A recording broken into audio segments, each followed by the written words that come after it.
Welcome to Dental Business RX. Practice success in 30 minutes or less. Thank you for calling ABC Dental. Hello, everybody. Before I start, I want to give a shout out to astute listener KR, who, when listening to episode 200 a few episodes ago, noticed that there was an error on my part. I sincerely apologize, where I confused the dates as to when you're supposed to send out second and third notices in the collection program that I was discussing. They didn't match the handout that accompanied the episode. The good news is the correct dates and how to do that are in the handout. They are correct. So if you follow that, you should be in good shape. So again, thank you, KR. I do make mistakes, and I thank you for pointing us out to keep us keep me on the straight and narrow. All right, so with that, let's jump into this week's episode. So I want you to imagine you've presented your treatment plan.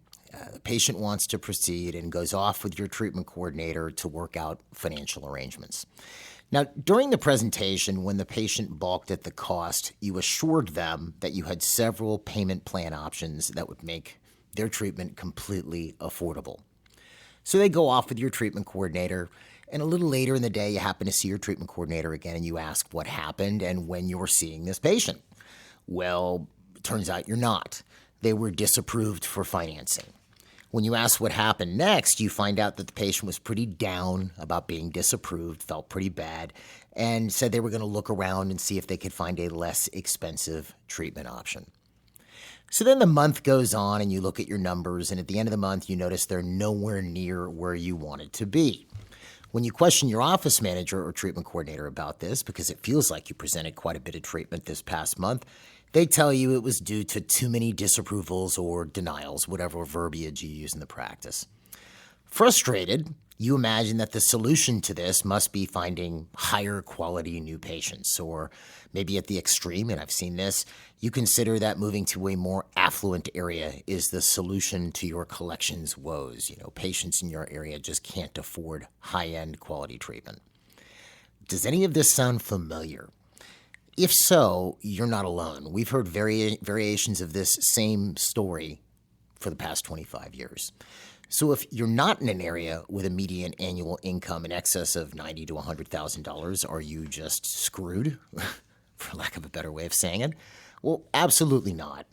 Truthfully, some of our most successful clients are located in just run-of-the-mill, blue-collar, working-class areas. And while area income or individual patient affluence, of course, can play a part in the ability to afford treatment, it's not the primary driver of practice success or growth. So if that's the case, what should have happened in the scenario I opened with? What should you do when a patient is denied for financing? And how can you save that case and help more patients by helping them get the treatment that they need? Well, that's what I want to discuss in this week's episode. My name is Jeff Blumberg, and I'm your host, and I've structured this episode into three basic sections. First part is what I'd recommend you do before applying for financing or having a patient apply for financing. Number two is what to do when you apply. And number three, what you should do if the patient is denied. So I want to start with the lead up to financing, because there's a few steps you can take that can avoid this mess altogether. And by mess, I mean patients all excited about treatment, you apply, they're denied, now they're bummed out and they don't want to do it, or something along those lines. How to avoid this altogether. Or in the event that they do get denied, how to keep them from bottoming out and becoming unwilling to discuss other options. So let's start with the case presentation process. And we'll keep this brief, but this is important. And we cover this in full, by the way, at the MGE Communication and Sales Seminars. Shameless plug time, folks. I can't say enough about these things. I've been one of the main lecturers since 1998 when I was 11 years old. I'm kidding. But we've lectured to tens of thousands of dentists on this, and the average, and their teams obviously, but the average increase for the average person coming in is close to $300,000 in the first year. It really does teach you how to get patients to want what they need. I'll put a link to it on the episode webpage. But let's look at the basics of a case presentation or treatment presentation. Number one, you have to make sure that you actually have time to properly present the treatment. You're asking a patient to make, in some cases, what for them is a large decision, $5,000, $6,000, $7,000, $10,000 worth of treatment relative to their income. So you have to have adequate time to explain it to make sure that the person really understands it and thereby wants it. Because obviously, if they know what it is and they realize how important it is, in most cases, they are going to want it. So make sure you have time. If you don't have time to present same day, bring them back the next day or the day after. Don't make it take a long time to when you do have time. But always make sure you have adequate time. And that just that just doesn't mean with your treatment coordinator. That means with you as well, the doctor. So obviously you want to make sure you have a good line of communication with the patient. You have a good rapport, and you're going to want to explain what's wrong, what you found that was wrong, and obviously illustrate this for them or elaborate it or show it to them in such a way that it becomes more and more real. This is where your intraoral camera comes in handy. They're not just looking at x-rays. They're seeing that missing cusp on the tooth, or they're seeing the decay or something along those lines. So you go over what's wrong. You want to go over what you want to do to fix it. Make sure they understand what it is that you want to do. Don't just drop dental terms left and right. Implant, this, that, the other. Show them what an implant is. Show them how it works. Maybe you have a big model of it. You can show them what an actual implant is. Here's an implant. Or if you want to do a crown, what's a crown? Maybe you have an old lab case and you can show them how a crown works. Okay? And so you've shown them what's wrong, what you want to do to fix it, and what happens if we don't fix it now. Why do we want to do it now? So once you've gone through that and they seem to get it, you want to make sure, do they actually want to do it before you get into fees? Now, the patient may ask about the fee ahead of time, okay, in which case you can tell them the fee, or you can say, hey, let me just finish going over this and I'll go over that with you at the end. Up to you how you want to do it. Some clients present the fee right in the beginning, some wait till the end. But the most important thing you want to find out is, does the patient actually want to do the treatment? And you can ask them that straight up. Okay, good. So you understand what's going on here. Do you want to do this? Do you want to do this? And if it's not a wholehearted yes, if it's a, well, I guess, or I don't know, or maybe I think it sounds like a good idea, well, then backtrack and make sure they understand why and why it's important and what you want to fix. Because if you achieve that understanding, the person, of course, is most likely going to want to do it. I wouldn't get into fees until the person really wants to do something. Otherwise, we're discussing paying for something that they don't really want, and we're just going to end up in an argument about money. So assuming the patient wants to do it, I'm then going to get into the fee. Okay, this treatment plan is $10,000. We expect your insurance to pay about $1,500. So now you're going to get any number of different reactions when you tell or when you say that to a patient. They may go, wow, that's a lot of money. I can't afford that. Why is it so expensive? Who knows? You're going to get any number of reactions when you mention that. But let's say you get, wow, that's a lot of money. I don't know how I can pay for something like that. Let's say that's the response you get. You can ask a simple, innocuous question. You could say, well, how would you normally take care of something like this? Now, they may say, I normally don't, or, well, maybe I'll put it on a credit card. And by the way, you probably want your treatment coordinator here for the whole thing, from when you started the whole treatment presentation. You, the treatment coordinator, and the patient sit down. So, how would you normally take care of this? Well, I'd put it on a credit card. In which case, great, they're putting it on a credit card. Maybe you have a prepaid discount program, maybe you don't. But then they're just putting it on a credit card. Now, this is where we see a lot of things go wrong right off the bat. I love patient financing companies. They make treatment available to patients that would not have been available 20 years ago. And there are so many options for patient financing these days. You really have no shortage of options. And there's more and more coming into the market almost every week, it seems like. But it is a tool. Just like any other tool, it has a particular use. So what I've seen happen in a lot of cases is you'll have a treatment coordinator, for example, that is told, always use financing company X to finance this case. They're not even presenting the patient with the option to pay themselves. Now, the problem with that is, in a lot of cases with patient financing, you're going to eat anywhere from 2 to 15% of the fee in merchant fees. So with a credit card, which is, as opposed to a credit card rather, which is going to be 1.8 to 3%. So just if you do the basic math, would I rather eat 3% on a case or 10 or 15% on a case? So I have a $10,000 case. Would I rather eat $300 or $1,500? I mean, it's sort of a no-brainer, isn't it, folks? And in many cases, the patient can just pay for it themselves. So if that's the case, the patient says, well, I just want to put it on my credit card. Great. I'm just going to have them put it on their credit card, send them off to the treatment coordinator, put it on the credit card. The last thing I might do before they leave the room, whether financial arrangements are worked out or not, is I'm going to probably plant a little seed as to when I'd like to see the patient to kind of help out my front desk a little bit. So let's say I like doing these types of procedures in the morning. Then after I finish going over the fee and the patient says they want to put it on their credit card, and before I send them off with my treatment coordinator, I might say, listen, I only do these procedures in the morning. It's a surgical procedure. And ask my treatment coordinator, when is my next morning appointment available? And they say, well, Thursday morning, doctor. I might look at the patient and say, well, it looks like I have a 9 o'clock at Thursday morning. Could you be here Thursday at 9? Patient says, yes, great. I'll let you go finish working things out with Susan, the treatment coordinator, and I will see you Thursday at 9 o'clock. Do you have any last questions for me? Okay, great. I'll see you Thursday. And then send them off.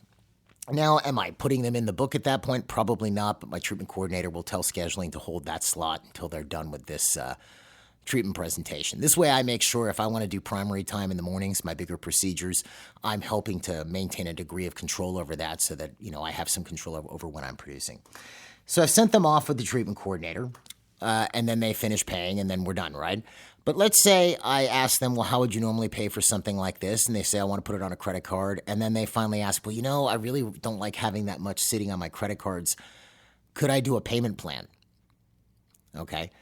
Or maybe they say, well, I only have about $3,000 available on a card, and this treatment plan's my portion's $8,500. I need to do a payment plan. So, I'm going to get varying answers. Either they can't pay anything, or they can pay some of it, or they can pay all of it on a credit card. But let's say they change their mind and ask, well, don't you guys have payment plan options available? Well, sure I do. This is where patient financing comes in handy. Now, assuming they could pay or could pay something, right? But we're going to do a payment plan instead. The next thing I'm going to ask, or if we're going to do a payment plan at all, is, well, how much could they pay per month? Because that's going to have some determination on which finance company we use. If they can pay it off in 6 months, why would I run it with a 2-year plan at that point? Because then there's probably going to be more fees in the long run. I'd do 6-month financing or 1-year financing at that point. Do you see? Because I'm going to find out how much this person could pay. Or let's say they say it's a $8,500 patient copay, and they say they can pay $20 a month. I probably don't have a finance product that can do that. So then I might have to have a little more of a discussion. Well, could you pay $150? Could you pay $200? Could you pay $400? Whatever. That would fit whatever financing plans that I have. And this is where you as the doctor want to be aware of what patient financing options you have available, so that you don't have to have all the nitty-gritty about it, but you at least need to know which box to sort of put this patient in to give you an idea of which plan is going to be best for them. Like I said, there are zillions of these. There's always Care Credit, there's Cherry, there's Alpheon, there's Proceed, there's HFD, there's Sunbit. There's all of them. And nobody paid me to mention these, by the way, folks. But there's also a lot of these. I don't know if you noticed when you're on Amazon or on some of these websites, it'll say buy here, buy now, pay later. Okay, well, there are various companies that support that called Affirm or Afterpay. There's a number of these. These guys are entering the healthcare market now. So you may even have a digital solution for this where a person can just get a link on their phone and fill out do a little thing real quick on the app, and then you get paid through Affirm or Afterpay. They're opening up into the healthcare space. So like I said, there are so many, and I'm sure if you've listened and you're using another one that I'm not aware of, you can leave a comment on the episode webpage. There's no shortage of finance plans you can use, and my recommendation would be to be a member of as many as you can. So there are pros and there are cons to this. Obviously, the pros of having a lot of different options is you have a lot of different products that you can offer your patients depending upon their circumstances. I don't want one product that just helps people with 750 and above credit scores. I need a product that helps everybody. Maybe one for people with a high credit score, medium, and then one for people with a low credit score, right? But I also don't want so many that I can't even remember the ones that I'm using. One of the cons is if you use a finance plan a lot, they'll tend to give you more advantages and more maybe options to lower your merchant fee and things like this. But obviously the most important thing here is to offer the patients financing and have an available outlet for them to be able to pay for treatment. So I'm going to want as many of these plans that cover as much of the bases as I can. So let's say we've worked out how much the patient can pay. Well, then I'm going to send them off with the treatment coordinator. I'm still going to have my scheduling conversation, when can I see you, etc. And then I send them off. Now, what should my treatment coordinator do when they take them to do this plan? The first thing they should do is say, good, so I'm just going to figure out which one's best for you. They should ask them about their credit. Now, I would obviously, just like you would do this with a patient conversation, apply HIPAA here. We don't want to ask them about their credit at the front desk where 8 different people can hear. There should be a private conversation, whether it's in the operatory or in a treatment planning room or the treatment coordinator's office. We want to make sure that the patient feels completely comfortable discussing this, okay? So if they tell me they have a 780 credit score and very little debt, well, that might be one financing company that I use. If they tell me they have a 580 or a 620 credit score and a lot of debt, that might be another one. Or in the middle of bankruptcy, that might be another one. There are solutions to all of this. Obviously, the worse a person's credit is, the more they may end up paying, possibly in some cases, yes, some cases, no. But if they really want this treatment, we'll work out a way to do it. I want to have as many tools at my disposal to make this work. So I'm going to ask them about their credit to kind of figure out, okay, where should we apply? And that's going to be based on, what they say their credit's like, what the payback horizon is going to be, how much they can pay per month, and the size of the case, how much I'm looking to finance. Those are sort of the 3 criteria that I'm using to pick which companies we're going to apply to. Now, when we apply, I'm going to be very clear with the patient, look, because this will be real to you. This will be something that you have seen. Have you ever seen someone get approved you thought would never get approved? Or conversely, have you seen someone get disapproved you never thought would get disapproved? We all have. So if you go down that line with the patient, it's smart in the sense that you go, look, we're going to apply for this thing. Now, just to be clear, I've seen people get disapproved that I never expected would get disapproved. People get approved I would never expected would get approved. So I don't know what their credit criteria is. So we're going to apply. But, look, if it comes back with bad news, let's not flip out about it because that's just, I don't know what their credit criteria are. So let's just apply and see what we can do. So you apply. So let's say they then get declined. Well, now you may have a second option you can use. This is the advantage of having multiple finance companies, right? Or if when you were talking to the patient with the doctor, because now it's just the treatment coordinator of the patient, and the patient said, I can put it on my credit card and then switched to using a payment plan. Well, if the patient gets declined, we could always go back to look, okay, so like I told you, I don't know what their credit criteria are. Why don't we just put it on the credit card like we discussed with the doctor? That might be the easier way to go here, and you can save a % or whatever it is that you have as far as your office financial policy. Sort of the plan B, so to speak. The reason I like this, there's a very basic reason and sort of a basic tenet with regards to decision-making and sales that I like about this. When patient financing became more and more available, which really I would place around the mid-2010s, 2005, 6, 7. That's when you really started to see this everywhere, okay? Prior to that, if you're newer to the industry, like in the 90s, you didn't have all this stuff. You had maybe the local finance company that would give them $3,000, or they paid themselves or put it on a credit card. Those were the payment options, right? But when that all became available, case presentations changed a little bit. So the doctor or the treatment coordinator would present the case, and then the patient would go, oh my gosh, that's a lot of money. And then immediately, whoever was presenting the treatment plan would go, oh, it's okay. We have all these different finance companies. We were never asking the patient at that point. We started not asking the patient at that point to participate in the solution to the problem. So when I ask a patient, how would you pay for something like this? I'm having them figure things out with me, as opposed to me figuring things out for them. That's important because, again, if a person's super willing, they will move mountains to make things work. So if they're super willing, they'll figure things out and we'll work things out together. So anyway, if they get disapproved, and they did have another way to pay that came up when we were presenting the treatment plan, I can always go back to that. Or I can go to another financing plan if that's available. Now, let's say there is no other financing plan that I have. Well, then what are my options at that point? We can talk about getting a cosigner. Do you have anybody that you know that might be able to cosign on this with you? Might be a brother, a sister, a mother, etc. That person may need to come into the practice and talk to the doctor as well so they know what they're signing up for, or maybe they don't. It all depends on the finance company that they're using. But that would be that sort of the next progression. Patient can't pay themselves.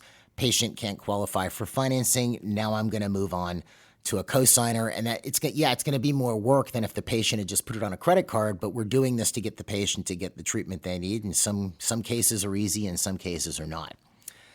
So let's say if we've gone through all of that, we've gone through Can the patient pay themselves? We've tried financing, and we have several different options. We picked the one that fit the patient best from the beginning. So we didn't take somebody with a 620 credit score and apply for somebody that only approved 750 and above. We've picked the one that fits best. And we still can't get them approved. We tried a cosigner where they can't find one or they don't have one, or with a cosigner, they still don't get approved. What now? Well, if we've done all that, number one, let's look at something. 99% of people are getting approved at some point in there. Or 99% of people are paying. They either had the money, they got approved, or they got a cosigner and they got approved. That's 99% of people. You're good. So then we have those outliers, the 1% to 2% who we can't get approved through this process at all. What do we do then? Well, we've exhausted everything. Well, then it really depends on the case. And this is where it's up to the doctor. Because if we're changing the treatment plan in any way, if we've gone from a $10,000 case where we're expecting insurance to pay $1,500 and the patient can only pay $2,000 or something along those lines, well, now we're changing the treatment plan. We're going to have to bring the doctor back into the room to figure out what we're doing. So in that case, it may be something where the doctor can phase the treatment based on what needs to be addressed first. In some cases, that can't be done. What if it's a extreme case? Patient comes in and they have horrible decay and needs 16 crowns and they need them all right now. Well, obviously, that's going to be a $30,000 case. We probably can't do that at that point. We may have to send them somewhere to a free clinic or a school, or maybe we do charity work or something like this. But those cases are going to be such outliers. You're not going to have a ton of these, and you may want to take on cases like that once in a while just to give back, up to you. But then I would do it as a conscious decision as opposed to doing the treatment and not getting paid, okay? Charity should be something you decide to give, not something that's enforced on you.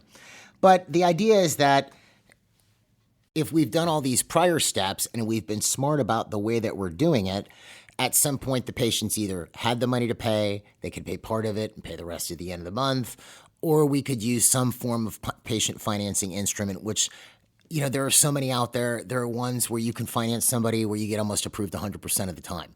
In those cases with some of these, and don't hold me to this, but I think like HFD and Cherry, if I'm not mistaken, if someone's got, very not great credit, as long as they meet other criteria, they may have to put a down payment down of some kind of, on a $7,000 case, they might need to put $1,000 or $1,500 down. Again, I don't work for either of those companies, so don't hold me to that. But I would definitely, if I were you, just as a priority, investigate all of the solutions out there. And you should have the usual good ones, the care credits and the Alpheons, the Proceeds, the Cherries, guys like this. But then look at everything else that's out there. There's tons of stuff out there that you can have as second tier, third tier financing that can kind of help you with those patients that don't fall into conventional financing so that you don't lose the case even though the patient wants it. But the key is going to be the patient's willingness. That's the most important thing. Most people, and you can get into the frame of mind that you have to be in a really affluent area to do high-end treatment, and that is completely false. I have a client who does close to $10 million a year, and the median income in his area is under $70,000.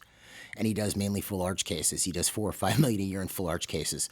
So it's not like somebody making 70. It's more than a half years of their year's income for a full arch case. So the point being is there's a lot. The idea of the area being making you completely reliant economically on how much your area makes, and that's what it's going to determine the success of your practice, is not 100% true. I've seen people move to areas that are fancy and affluent thinking that's the solution to all their problems, only to be disappointed. Because to me, the willingness, the desire, a person will move mountains to get something that it is that they really want. Anyway, so I guess the moral of this is the whole denial process doesn't have to be so dramatic or horrible.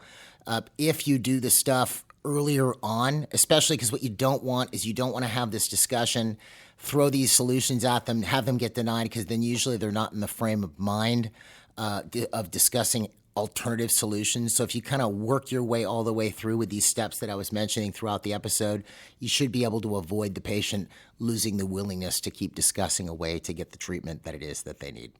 And that's about the size of it. Not much more to it.